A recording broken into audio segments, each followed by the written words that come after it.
अजय ने अपनी पूरी जिंदगी एक सामान्य तरीके से बिताई थी। वह एक सरकारी कर्मचारी था, अपने परिवार से प्यार करता था और जिंदगी के हर पहलू में एक संतुलन बनाए रखता था। लेकिन जीवन के इस संतुलन के बावजूद अजय के भीतर एक सवाल हमेशा मंडराता था, मरने के बाद क्या होता है। उसने अपने दोस्तों और परिवार से इस विषय पर कई बार चर्चा की, पर कोई ठोस जवाब कभी नहीं मिला। कुछ लोग कहते सब खत्म हो जाता है, तो कुछ कहते आत्मा नए जीवन की ओर बढ़ती है। लेकिन अजय कभी संतुष्ट नहीं हुआ। एक असामान्य दिन, उस दिन अजय ऑफिस से जल्दी घर लौट आया। बाहर तेज बारिश हो रही थी और मौसम किसी अनहोनी का संकेत दे रहा था। उसने चाय बनाई और अपनी किताब पढ़ने बैठ गया। अचानक उसे दिल में तेज दर्द महसूस हुआ। उसके हाथ से किताब गिर गई। उसकी सांसें रुकने लगी और उसके सामने अंधेरा छा गया। जब उसने अपनी आंखें खोलीं तो उसने खुद को एक अजीब जगह पर पाया। वह किसी अस्पताल या घर में नहीं था। वह एक सफेद असीमित स्थान में खड़ा था। वहां न जमीन थी न आकाश, बस सफेदी। पहली मुलाकात, क्या हो रहा है? अजय ने घबराते हुए पूछा।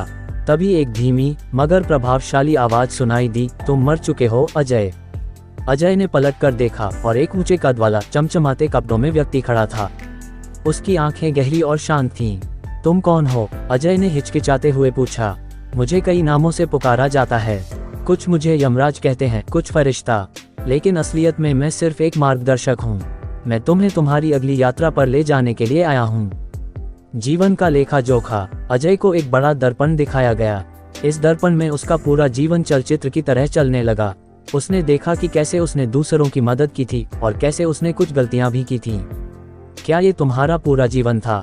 मार्गदर्शक ने पूछा। अजय ने सिर झुका लिया। मैंने हमेशा अच्छा बनने की कोशिश की, लेकिन मैं परफेक्ट नहीं था। कोई भी परफेक्ट नहीं होता अजय। यही तो जीवन का उद्देश्य है, अनुभव करना और सीखना। पिछले जन्मों की झलक। अचानक दर्पण में अजय का वर्तमान जीवन खत्म हो गया और उसके सामने अलग अलग चेहरे आने लगे। उसने खुद को एक योद्धा, एक किसान और एक व्यापारी के रूप में देखा। ये सब क्या है? अजय ने चौंकते हुए पूछा। ये तुम्हारे पिछले जन्म हैं। हर जन्म तुम्हें सीखने और आगे बढ़ने का मौका देता है, लेकिन आज तुम्हें कुछ विशेष दिखाया जाएगा। स्वर्ग और नर्क का भ्रम। अजय को एक दरवाजे के पास ले जाया गया।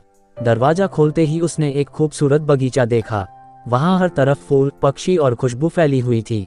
क्या ये स्वर्ग है? अजय ने पूछा। स्वर्ग और नर्क केवल तुम्हारे विचारों में है, मार्गदर्शक ने उत्तर दिया। ये वह जगह है जहां आत्मा को शांति मिलती है, लेकिन हर आत्मा को यह अनुभव नहीं होता। इसके बाद अजय को दूसरी जगह ले जाया गया। वहां आग, चीखें और अंधकार था। और यह नर्क, ये तुम्हारे भीतर की भयावहता का प्रतिबिंब है। जो व्यक्ति अपने जीवन में दूसरों को नुकसान पहुंचाता है, उसे इस प्रकार की जगहों का सामना करना पड़ता है। लेकिन ये स्थायी नहीं है। हर आत्मा को सुधारने का मौका दिया जाता है। चुनाव का क्षण। मार्गदर्शक ने अजय को एक जगह ले जाकर कहा, अब तुम्हारे पास दो रास्ते हैं। पहला, तुम अपनी आत्मा को विश्राम दे सकते हो और इस चक्र से बाहर निकल सकते हो। दूसरा, तुम नए जीवन में प्रवेश कर सकते हो और अपनी अधूरी सीख को पूरा कर सकते हो। अजय सोच में पड़ गया। उसने अपने परिवार और अपने अधूरे सपनों के बारे में सोचा। मुझे दूसरा मौका चाहिए, अजय ने दृढ़ता से कहा। मार्गदर्शक मुस्कुराया। यह आसान नहीं होगा। नए जीवन में चुनौतियां भी होंगी, लेकिन ये तुम्हारी आत्मा को और मजबूत बनाएगा। पुनर्जन्म की ओर। अचानक अजय ने खुद को एक सुरंग में प्रवेश करते हुए पाया। सुरंग के दूसरे छोर पर उजाला था। वह उजाले की ओर बढ़ता गया और फिर ... एक नवजात शिशु की चीखें गूंजीं। अजय एक नए जीवन की शुरुआत कर चुका था, लेकिन उसके अवचेतन में कहीं गहरे उस मार्गदर्शक की सीख और अनुभव अब भी मौजूद थे।